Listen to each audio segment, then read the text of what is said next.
I remember Jesse Owens and all of the insults that they endured. I remember the lynchings.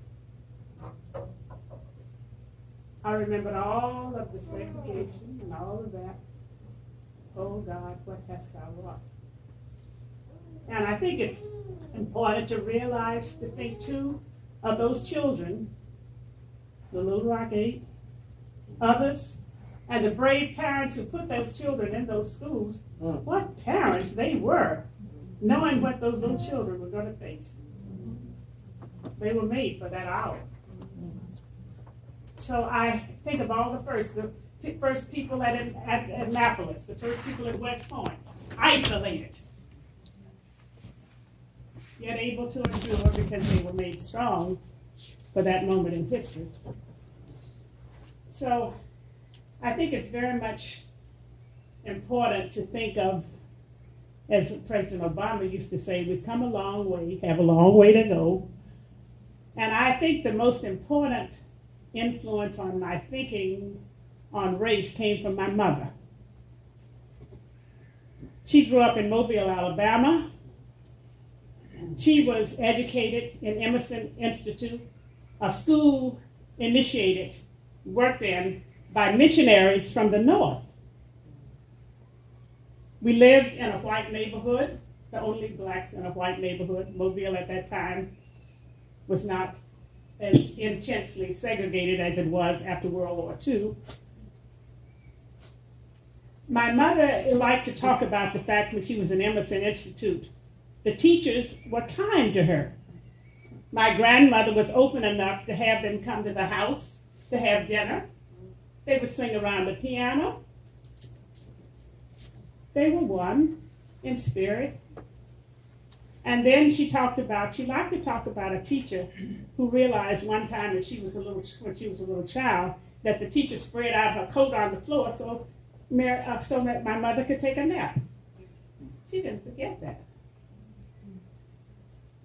So I think she was strongly influenced by that. In fact, I'm thinking of the fact that maybe she was also influenced by her grandmother, who was in Thomasville, Alabama, and mother would talk about how on certain days she put on a little bonnet and go to see an elderly white woman. Mother didn't realize until later that was her slave mistress. So it's interesting that the slave past is not so far back. In fact, one of the last requests really that my father made of me was to look up my great-grandfather, born in slavery, married to Minerva Kennedy, and find out more about him. So that's why I'm going to trace his heritage. It's interesting that I ended up in North Carolina. Things don't happen by chance. Remember that? Quote, nothing happens without a reason. How did I end up so many years in North Carolina? Mother said he used to say, I came from Carolina. So he was enslaved somewhere north of South Carolina. So the slave past, as I said, is not far back. When I saw Roots, and I saw those people chained on that middle passage coming from Africa over here, that's the first time I felt it. Oh my goodness. How did they endure that voyage? In fact, I had a podiatrist once, a white podiatrist, say that those of us who are here are strong because they survived it. Think how many people died and were thrown overboard. So we're strong. In fact, my teacher at Prairie View, where I grew up, taught a course in Black history. We used to run to get that class, but if he didn't want you to be late, if you were late, you couldn't come in his class. Oh boy, we dashed across that campus. He had a quotation he used to say, "Noblesse oblige." I am obliged because of my nobility. And so at a time of segregation, I am noble because of my nobility. And so I think we have to think of the fact of how we are, where we've come from. And I think I have been very blessed in a way. Everybody has a story. Bill, you had your story. I grew up on a college campus My father grew up on a farm, but he went on to Tuskegee and later, by circumstances, taught at Kentucky State College, where I was born, and went on to Cornell University, where he got his master's and doctorate in agriculture. My mother, having grown up in Mobile, Alabama, as I mentioned, went on to Wilberforce University in Ohio and got a degree in business. She mentioned that she stayed only 2 years and got that degree because she realized her parents were just pinching pennies to keep her there. So she said she got out, went to work in Arkansas, where Leanne is. And I think it's important to see that missionary background, because Wilberforce was founded by missionaries, that missionary background still in influence. In fact, I have said, I remember after she died, I wrote a little something on her, and I said, I think she made it possible for me to become a Baha'i.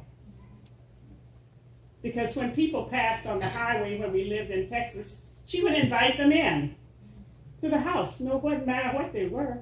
In fact, one time I remember a young man stopped by, and Mother and Daddy thought he might have been a prisoner, but he was going along the Highway 290. But she invited him in. As always, she'd open up the card table, put food before them, send them on their way. And so we were the house by the side of the road.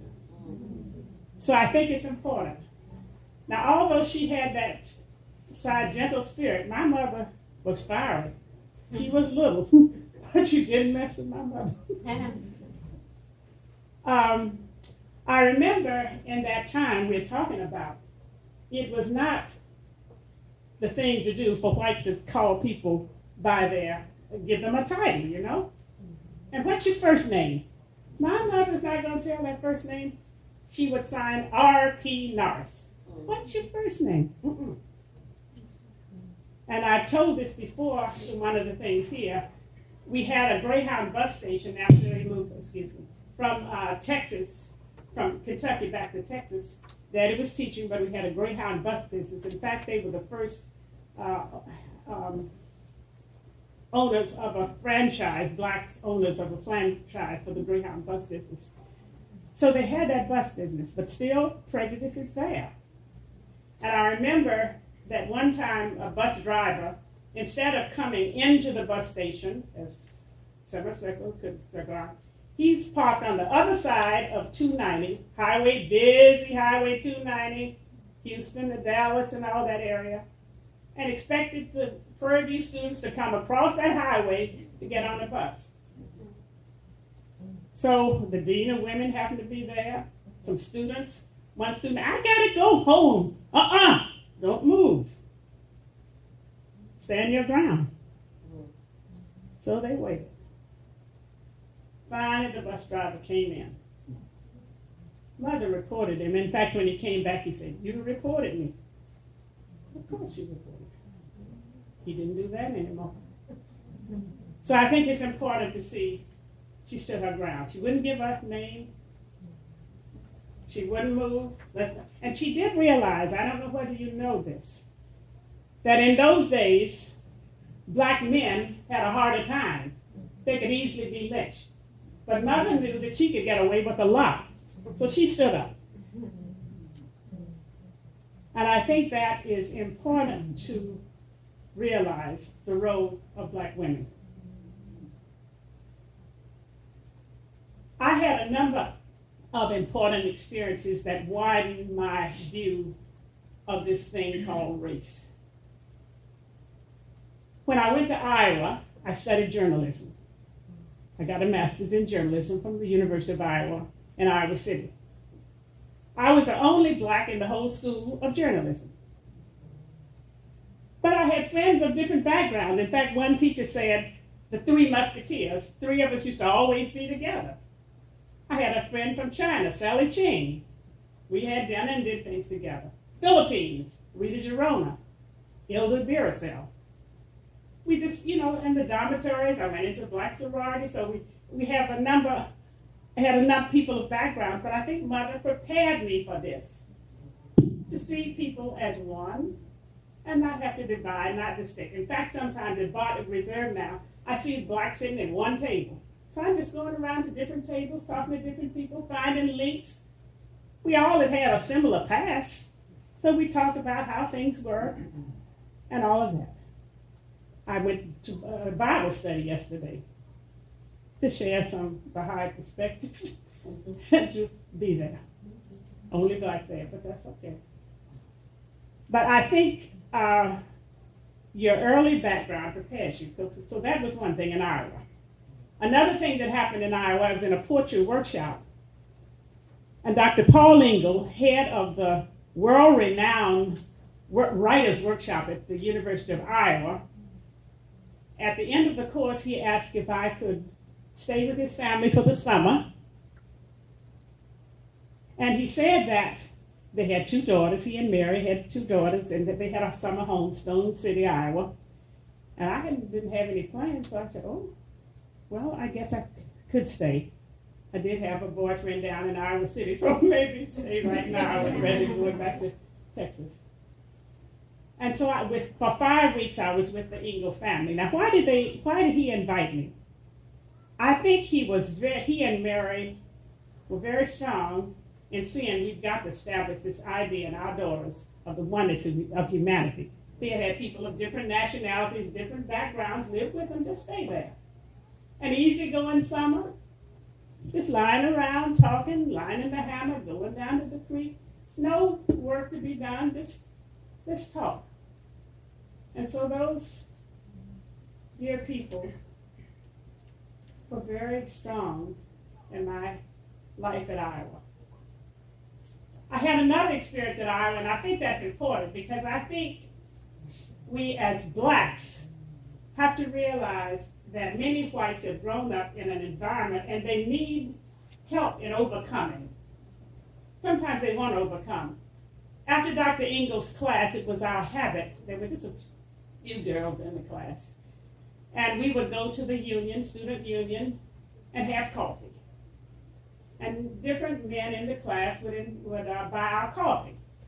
There was one fellow, as I recall, from Alabama, and I could tell he felt uncomfortable in my presence. It was clear. But by the end, I was kind of rooting for him, because he's got a lot to overcome. He's struggling, I see it. But by the end of the course, he asked if he could buy my coffee. I was happy for him. Another experience happened in Iowa, and I was telling Harvey, we can't see this black and white thing. We've got to think of the heart, as Baha'u'llah talks about. In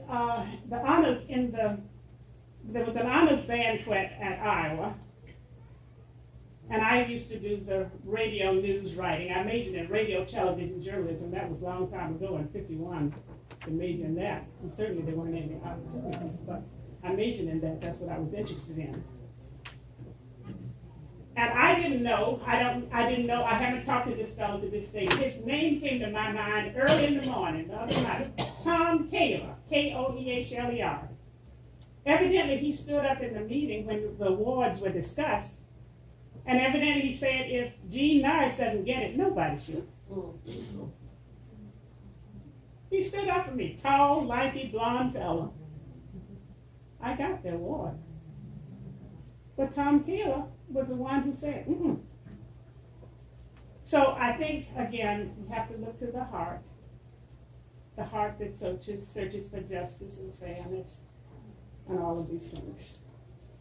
I had another experience that taught me a lot about this matter of race. I'm trying to get in contact with Marie Catlin now. I saw her name in my address book last night. When I taught at Jackson College, my first job, Jackson, Mississippi, and all of its prejudice, but still, a college is an island. So I had a joyous time there. But you go downtown, of course, you go to the back of the bus, you pay your money on the front, and get off, and go on the back door. maybe somebody would see you and let the door slam in your face.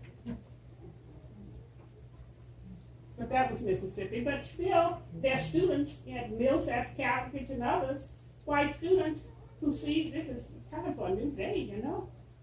So that in every period, there are always some good people. Whether it's the freedom riders or abolitionists, there are always some good people of the heart who arise to say this isn't right. In Jackson, I already told you I majored in journalism. And now this shows you uncanny. That's why I said everything happens for wisdom. There's some wisdom. Nothing happens without a reason. I had gone to a sorority meeting, Delta Sigma Theta meeting, and a lady was there, a wife of a physician in Jackson, and she was talking about a trip to Europe. And she was so excited, and I said, well, I just thought it was wonderful. But now, within looks like days or weeks after that, I got a brochure, never got it before or after, in the mail from the National Student Association. And above all things, they had on a journalism tour. Oh, journalism tour? I have money in the credit union. One thing that we were talking about at Bartlett the other night is how little we made, $300 a month. $3,000 a year. Oh boy, get that check down to town to buy something. So, I got some money. Maybe I can go. I applied for the journalism tour. There were not enough interest for journalism tour in Europe. 2.5 months in Europe, 7 countries, 6 and 7 to Switzerland. And so they recommended the economics and politics tour, which was much more interesting than the journalism tour would have been. We went to Holland, to France, to England, Yugoslavia, the most interesting one, because it's so different, to Italy, and then I took a side trip to Switzerland. So anyway, there were 7 countries, and then we have Germany, we were a long time in Germany. I was, again, the only black on the whole tour. But little by little, we were knitted more and more together, seeing each other's bags, worrying about where's that person. You know, we were one. I'll tell you a fun experience that I had, and this stands out. It's kind of crazy. You know, Amsterdam has a red light district. And we paraded ourselves looking at there's a red light district. Just walking down the street. What is this like? But we were one. Anyway, we went to all these places and interesting places and cathedrals and museums and all of the things. To factories, of course. This is economics and politics too. So fascinating. So it was interesting again to have that experience. So what I'm saying is that I'd had these experiences, University of Michigan, more experiences like that, and of course, later. But what is significant, I'm thinking of what you were shared there. I think that although I had had these experiences, I still hadn't felt the wholeness of what I needed, you know? And I still felt when people looked at me, they were looking through a screen of race. You know, they still saw me as race. I'll say a little bit how I became a Baha'i, and then I want to mention Geyserville because I think that was an enriching experience. I had grown up with Mary Helen Brown. We're still friends, even now friends for 80 years. She was the one who introduced me to the faith. She had been introduced to the faith by an English lady who grew up in Germany, or vice versa. And she learned of the faith. She told me about the faith. I was not really interested, but she was so excited that I ordered Divine Art of Living, which happens to be the book that Marian Desson's grandmother edited. And so that was my book. That was Mary Helen's faith. Mary Helen lost her sister and her father within a year's time. She asked me to read something, to say something, read something, I guess it was, at her father's funeral. And so I had my one Baha'i book, Divine Art of Living, I thought it would be appropriate to read something on death. And when I was reading it, I looked at her. She was smiling. How could she smile? She just lost a father, a sister, and to me, death at that stage in my life was horrifying. There must be something in that faith. And then she did something that I think was unusual. After I feel she kind of given up on me. She didn't tell me that, but I feel she'd given up on me.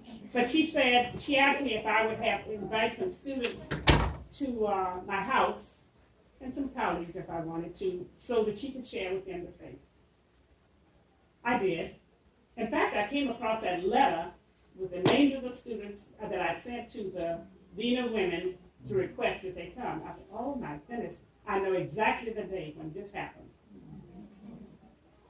We were set up in the basement, and she was talking about the faith.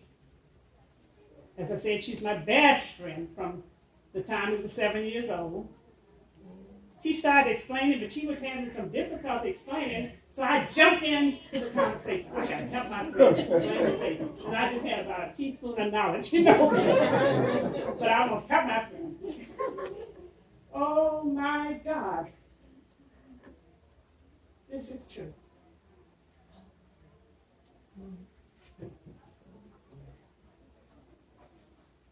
I didn't tell her for years, really.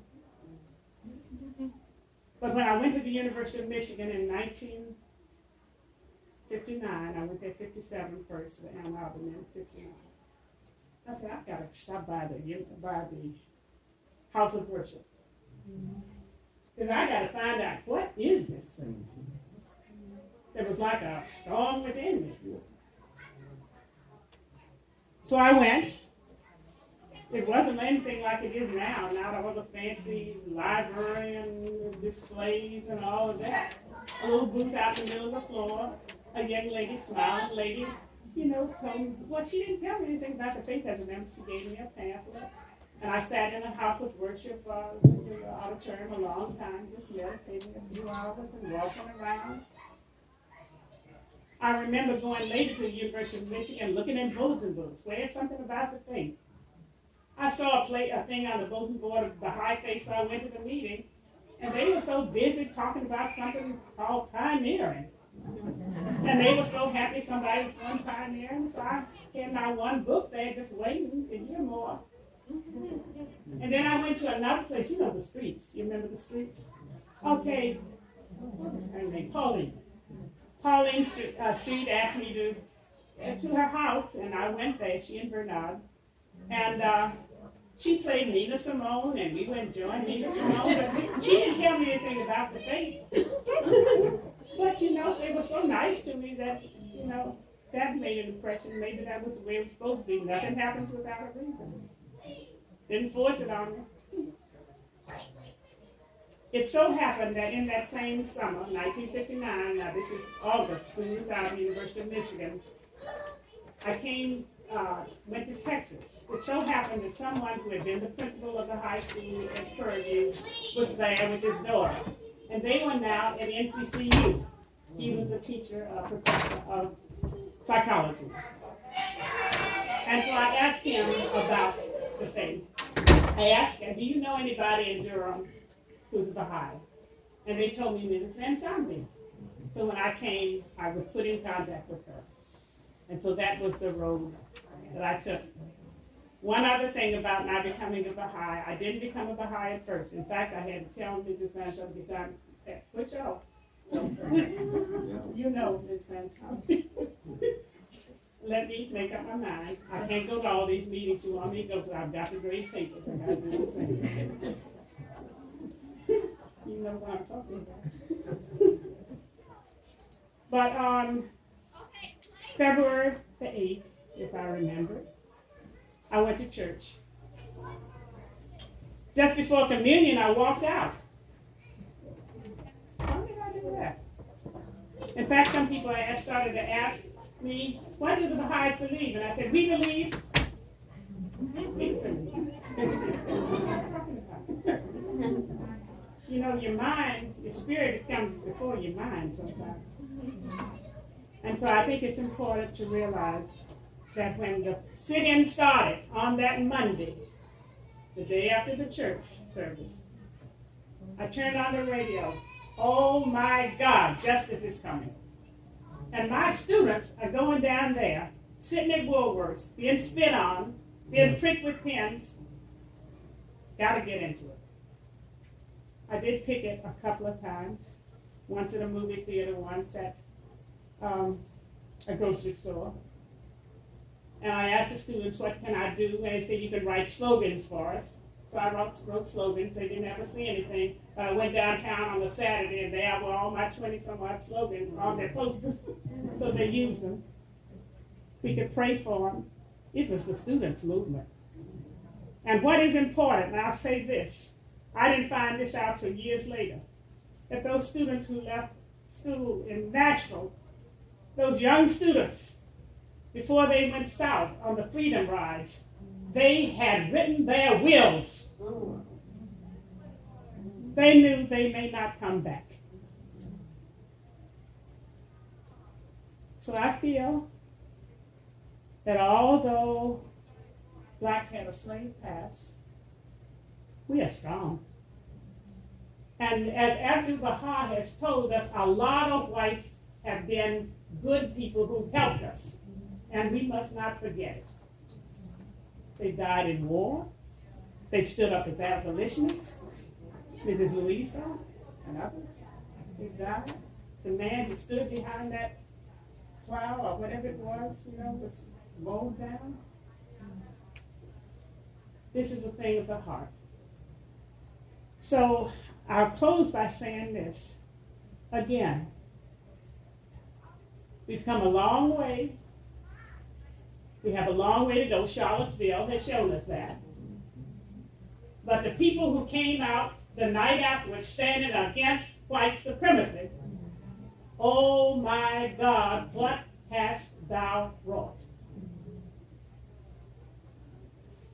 So I can say, as I think we see, I could not live in this time we're going through without the faith. Because we know what's coming.